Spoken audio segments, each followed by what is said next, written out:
Hello, beautiful souls. Welcome back to Pure Speak English. I'm Ben. And I'm Crystal. We're so happy you're here with us today. You know, it's interesting. Right now, wherever you are in the world, I want you to take a deep breath. Just breathe in slowly. Hold it for a moment. And breathe out.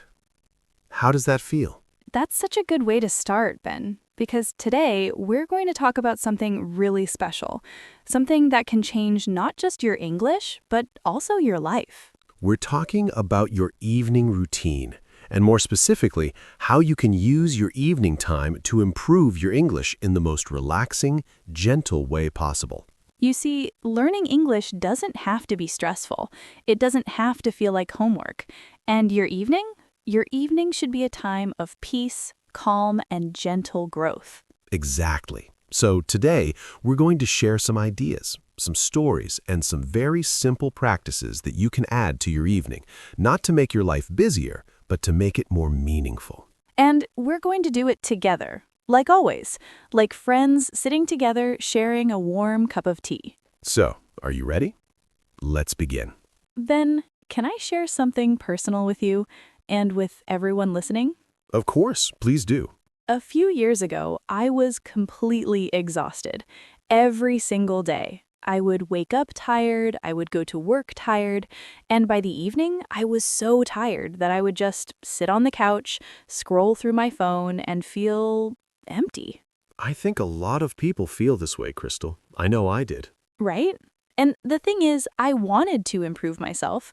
I wanted to read more. I wanted to learn new things. I even wanted to practice my Spanish because I was learning Spanish at that time. But I had no energy. I felt like I had nothing left to give. So what changed? I realized something important.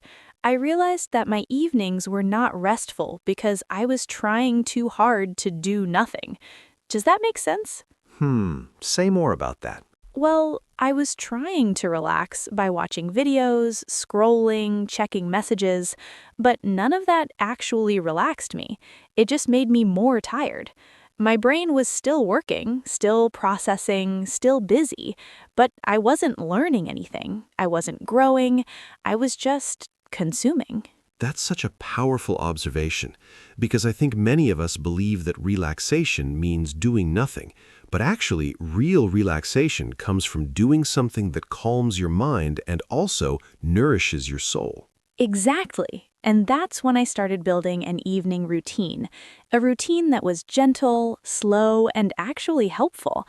And you know what? My English improved so much during that time, not because I was studying hard, but because I was practicing in a way that felt good. I love that. And I think that's the key message for today. Your evening routine doesn't have to be complicated. It doesn't have to be perfect. It just has to be intentional. Yes, intentional. That's a beautiful word.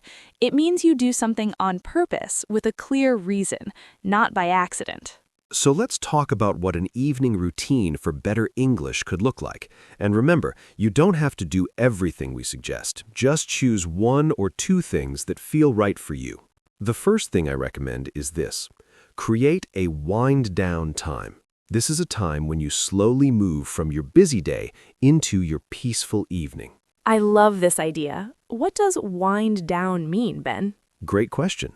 Wind down means to slowly relax, to calm down, to reduce your energy. Imagine a clock that's been wound up tightly. When you wind it down, it moves slower, more gently. So a wind down time is when you help your body and mind slow down after a busy day. Exactly. And here's how you can do it in English. About 30 minutes before you want to start your evening routine, turn off all your notifications, put your phone on silent, and then say to yourself out loud, "My work is done. Now is my time." Ooh, I like that. Speaking out loud is so powerful.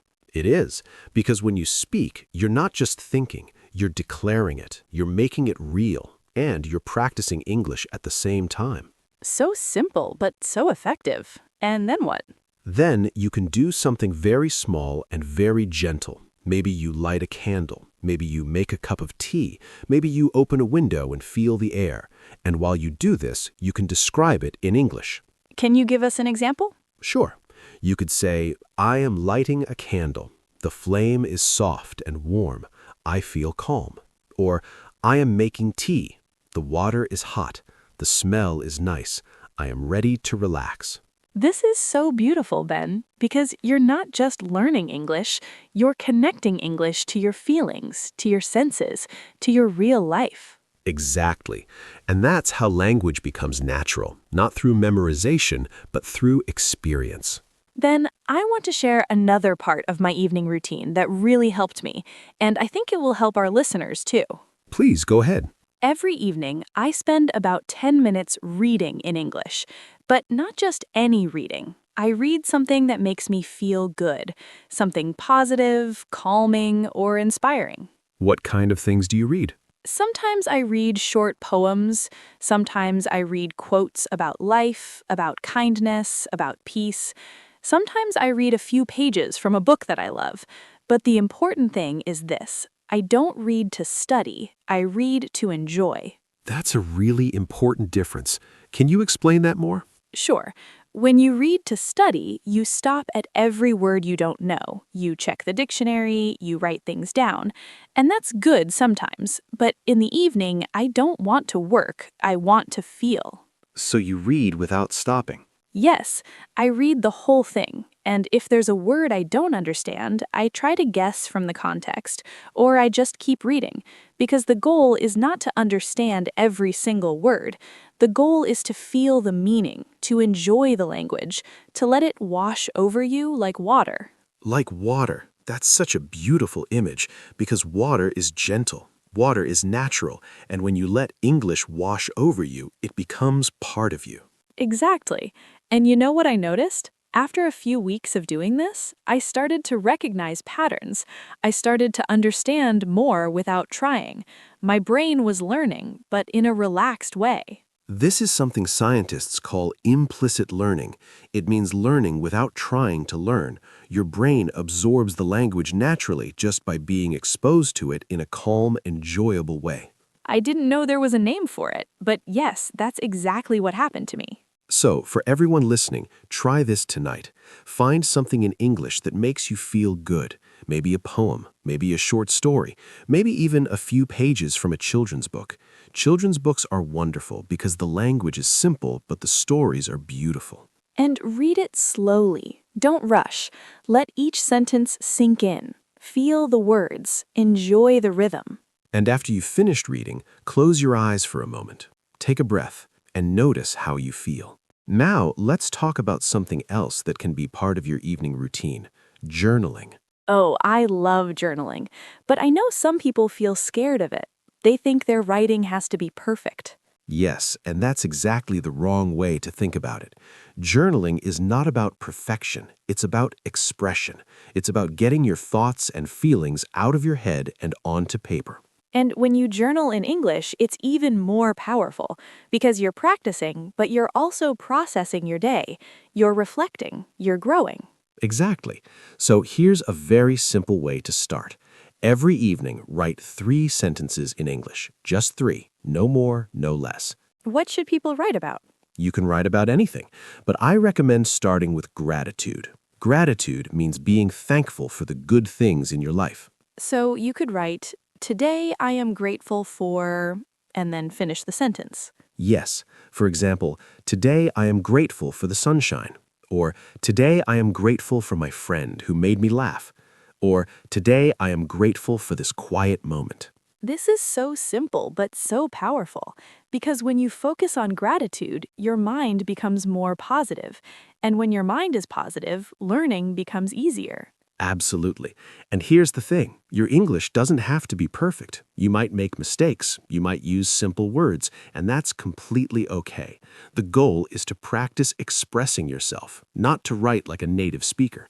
And over time, you'll notice something amazing. Your sentences will become longer, your vocabulary will grow, your confidence will increase, all without stress, all without pressure. Because you're doing it every day, in a gentle way as part of your routine. Then, can I add one more thing to the routine? Of course. I think listening is one of the most relaxing and effective ways to improve your English in the evening. I completely agree. Tell us more. Well, think about it. After a long day, you don't want to read, you don't want to write, you just want to rest. So what can you do? You can listen. And what should people listen to? Podcasts like this one, or audiobooks, or even calm music with English lyrics. The key is to choose something that matches your level and your mood. Right. If you're a B1 learner, don't listen to a complicated news podcast. That will just make you frustrated. Instead, listen to something simple, slow, and clear. And here's a little tip. You don't have to understand everything. In fact, it's okay to understand maybe 70 or 80%, because the more you listen, the more you'll understand. Your brain is always learning, even when you don't realize it. That's so true. And there's something else important.